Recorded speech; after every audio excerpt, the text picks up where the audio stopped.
Hello friends, today I will tell you about a short film by Australian screenwriter and director Tim Eigen, which was released in 2016 and immediately caught the attention of the internet.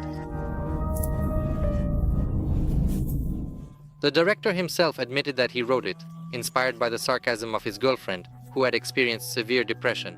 The girl said that her condition was similar to a dream where everything is fine. But as soon as she woke up, she was overwhelmed by pain, which she compared to an engulfing abyss. And the main task of her life became the ability to hold on and not fall into this abyss. In the first frames, the ocean. Powerful, intimidating, overwhelming. Massive waves, like a symbol of inevitability, roll consecutively. They show if you flee from one, the second will surely catch up. A young girl hears the sounds of waves as she regains consciousness on a smooth, curved concrete surface. She is on the edge, a blink and a flight down into the frightening darkness, and above only unfriendly sky. Only an incorrect move is what separates her from certain death. Thus, while concentrating on her challenging situation, she scans her surroundings and attempts to rotate her face towards the wall, but her foot slips and she nearly loses her balance. And then she gives up this attempt and lies on her back again. Taking a deep breath, the girl looks at her hands.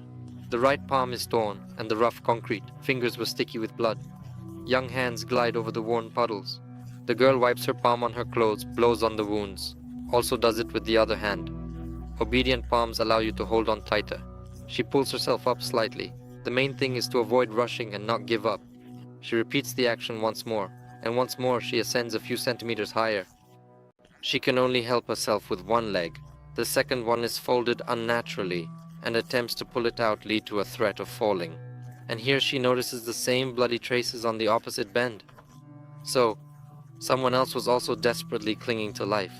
She is trying to pull herself up again and looking at the bloody traces. They clearly show how desperately the person tried to hold onto the wall, how he climbed up.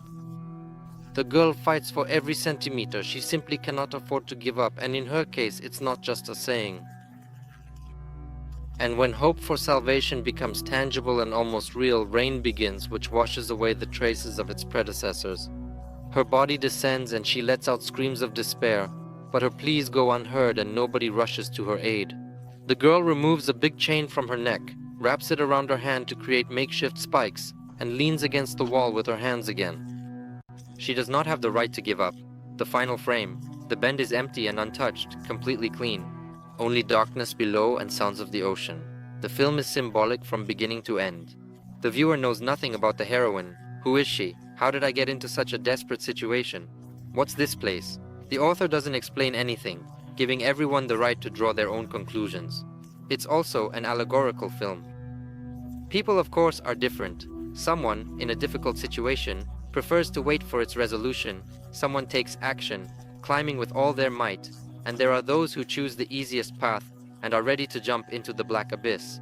One thing is clear, even when on the edge, a person has a choice, to give up and fall down or to try to climb up, even if their hands or soul hurt badly. You should never doubt yourself and your abilities. A man must go to the end, to his goal, even if no one believes in it.